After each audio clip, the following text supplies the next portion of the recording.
a avançar para as águas mais profundas. A missão também convida a gente a adentrar ao deserto. E olha que no deserto não tem a sombra e água fresca. O deserto é o desafio. Devemos saber bem dosar para ter capacidade de atravessar esse deserto. Não se pode tomar toda a água, tem que tomar uma dose pequena, em alguns momentos, e saber caminhar. Às vezes é necessário caminhar à noite, e à noite a gente fica no perigo, mas tem que ter uma luz. A missão é você lançar a semente, e tem que ser uma semente boa. Às vezes o terreno não é tão bom, tem que lançar. Às vezes você cai em algum terreno bom. A missão também é correr riscos. Olha aqui, os mártires do Japão, eles chegaram lá sem saber falar a língua dos japoneses. Eu lá falou de Jesus, falou do Evangelho, mas depois teve as represálias, teve a perseguição. Eles foram martirizados desde 1500, desde quando os portugueses aqui, eles já estavam lá.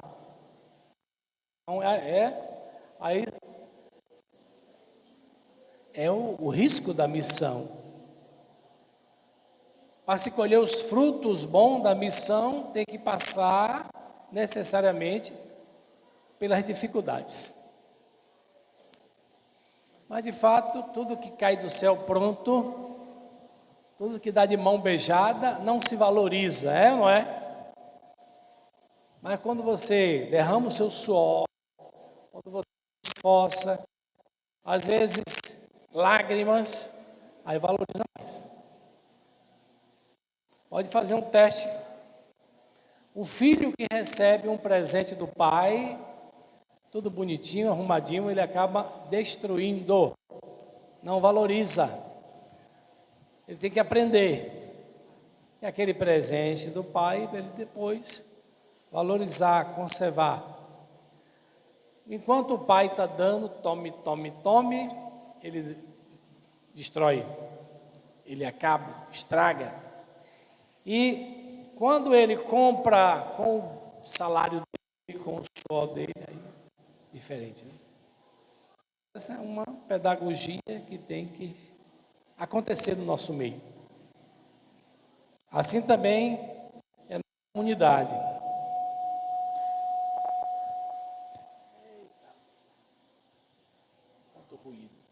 Então, meus irmãos, minhas irmãs, nós não estamos aqui em busca de sinais extraordinários, mas Deus age de muitas formas.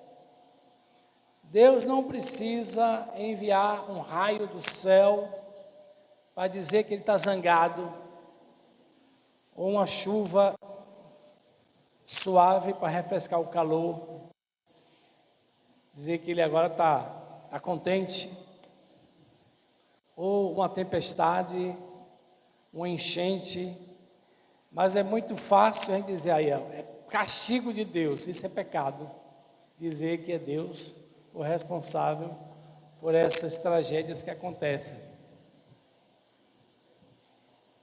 Essa semana caiu, acho que foi ontem, né? O teto da igreja São Francisco de Salvador. É uma igreja tombada, uma igreja do século XVIII. Os órgãos responsáveis de acompanhar a igreja cochilaram no ponto. Uma coisa pública, né? Não, é hoje, amanhã, não tem verba, não se tem interesse. Até quando acontece uma tragédia assim. Que vocês sabem, Quando uma igreja é tombada, você não pode fazer nada. Quem tem que fazer são os órgãos responsáveis pelo patrimônio e né, responsável pela conservação, seja IFAM ou IPAC. Né? É um patrimônio cultural, apesar da igreja ser detentora, ela não é dona mais. E os frades não têm condição de estar reformando uma igreja todo ano. Cabe ao órgão responsável por isso. E quando desaba um teto de uma igreja, fica imaginando assim, quando desaba a comieira da casa, diz assim, morreu o pai, morreu o marido, morreu a comieira da casa, porque numa mentalidade regional, quem trabalhava era o homem, a mulher ficava em casa para fazer as coisas domésticas. Aí o homem morre, diz, a comieira da casa caiu. Se os filhos já tiverem crescido, criado, menos mal. Mas acontece. Né?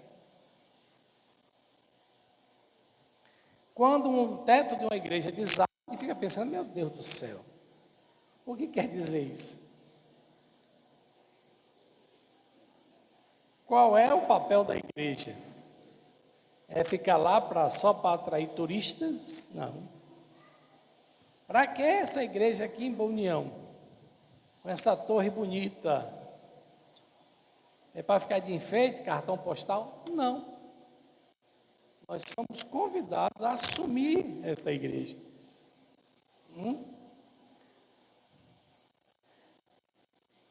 Perceber a ação de Deus no nosso meio é necessário. Deus abandonou esse lugar. Será? Deus o livre, né? Deus livre. Deus nunca abandona ninguém. Aconteceu um acidente aéreo na capital do país mais poderoso do mundo. Como é possível que um avião com 70 passageiros, sei lá, e um helicóptero militar se chocam no ar? Onde é que estão os instrutores, os guias, torre de comando? Onde é que estão a tecnologia, o computador, para evitar essa tragédia? Me dá aqui o celular. Alguém no volante perdeu o controle do carro por causa disso aqui.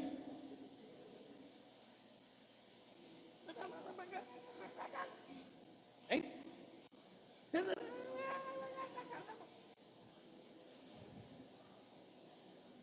Uma distração é fatal, né? Por causa disso. Isso aqui não é para facilitar a vida da gente? Né? E quando a mulher encontra uma mensagem para o marido, tragédia em família.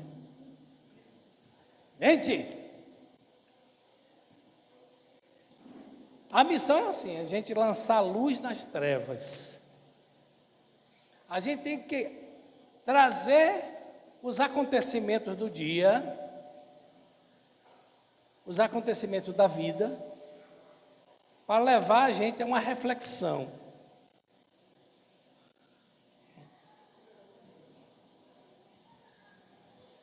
É você caminhando na cidade que você conhece.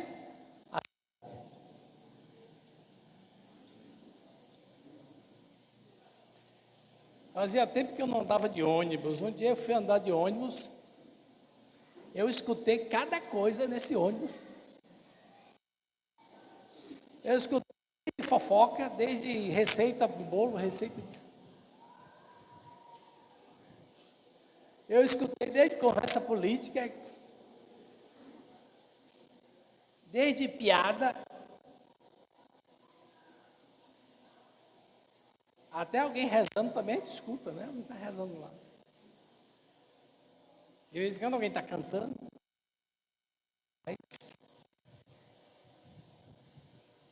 É você estar no meio do povo, você conhece o povo. Quem está no seu gabinete, quem está no seu celular, atrás da tela, não sabe nem. O presidente da República trabalha 25 horas. Se tivesse mais uma hora, só tudo. Agora, se ficar passeando, se ficar espalhando mentira, né? Espalhando notícias falsas, criando factoides, né?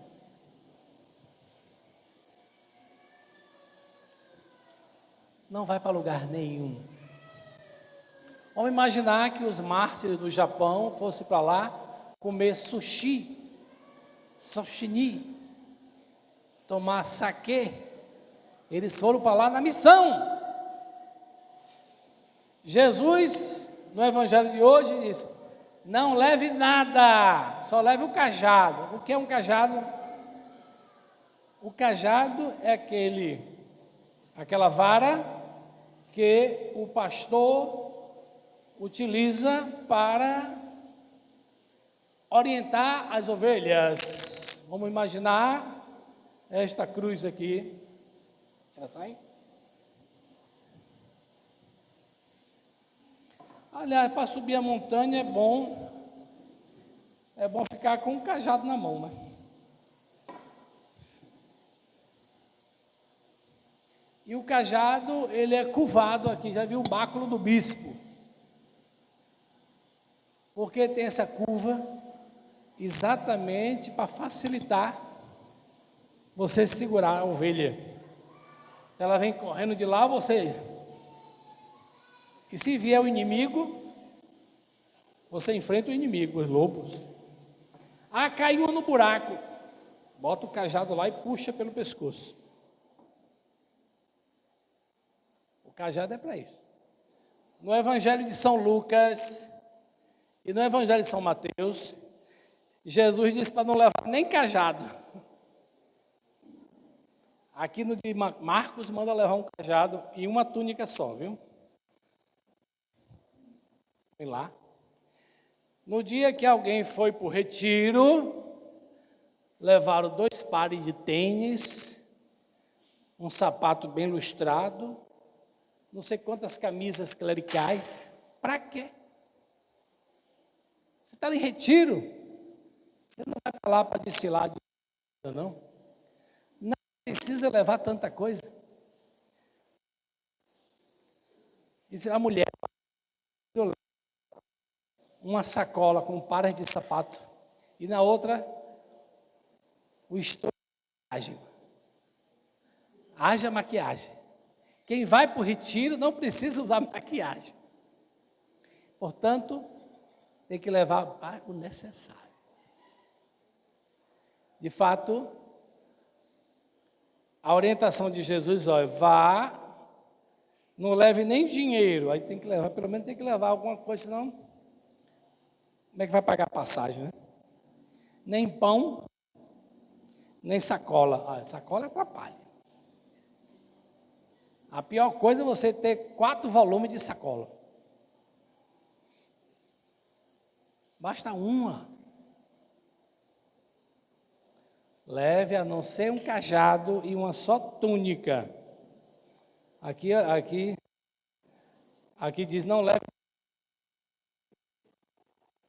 túnica aqui. Às vezes é complicado.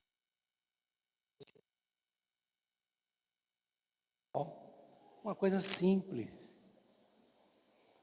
Quanto mais simples, melhor.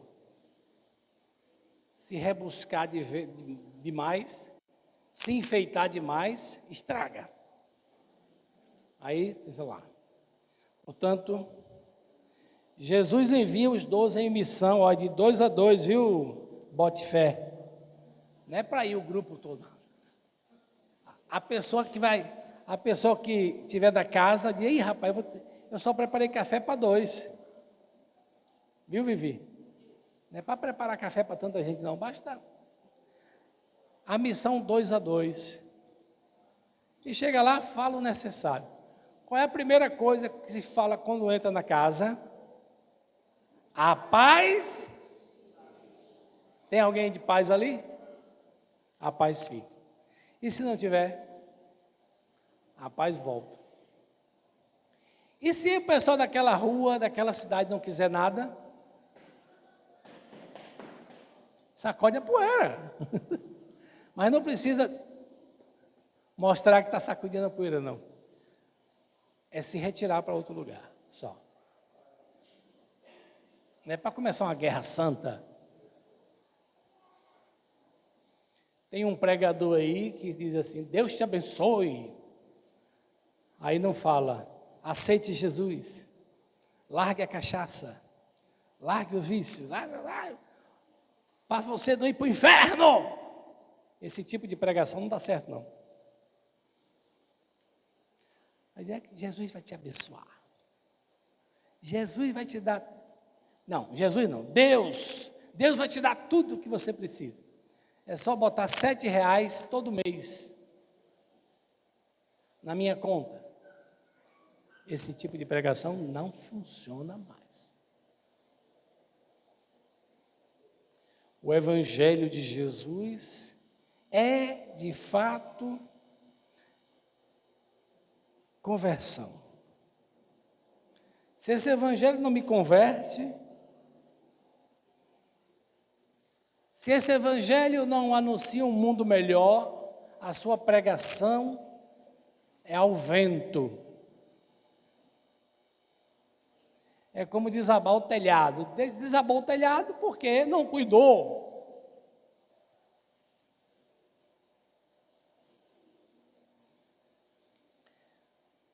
O portão da casa de uma pessoa conhecida estava quebrado.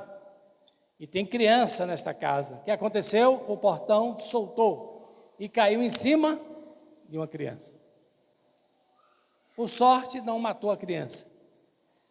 Mas quem foi o culpado? Os pais. Ah, meu Deus do céu, eu tenho que rezar mais. Olha aí o que aconteceu, quase mata meu filho. Tem que rezar mais, tem que orar mais. Por que não consertou o portão? Poderia ter evitado isso. Pois, basta. Então, a gente deixa de fazer aquilo que devemos fazer para ficar preocupado com outras coisas. Eu já cheguei numa comunidade que o povo estava preocupado com o piso. Eu falei, não, vamos nos preocupar. Primeiro vamos nos preocupar com o telhado. Imagina uma igreja de 300 e tantos anos. Primeira coisa que tem que se preocupar é com o telhado. Depois, com o piso.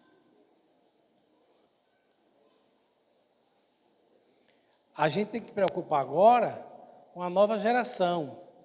Eu não estou preocupado com a terceira idade, com o grupo dos idosos. Eu não vou ensinar o catecismo para eles.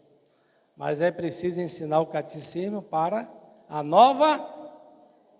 O que é que vai ficar? Essa nova geração. Tem que cuidar. Portanto, meus irmãos, minhas irmãs, a Sagrada Família também passou por maus pedaços. É a missão dela. A Sagrada Família foi perseguida.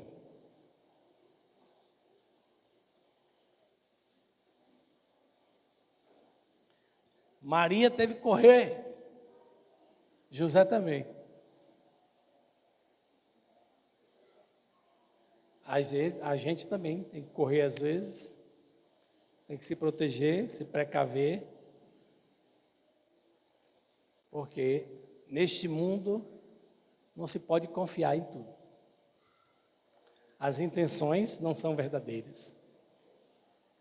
A maldade existe, o mal existe. Quando a gente cantou nas horas de Deus, pedindo que o mal não aconteça, mas ele está aí. Devemos trabalhar, de fato, para que o mal não aconteça no nosso meio e que o bem sempre nos favoreça. Louvado seja nosso Senhor Jesus Cristo, para sempre. Todos de pé.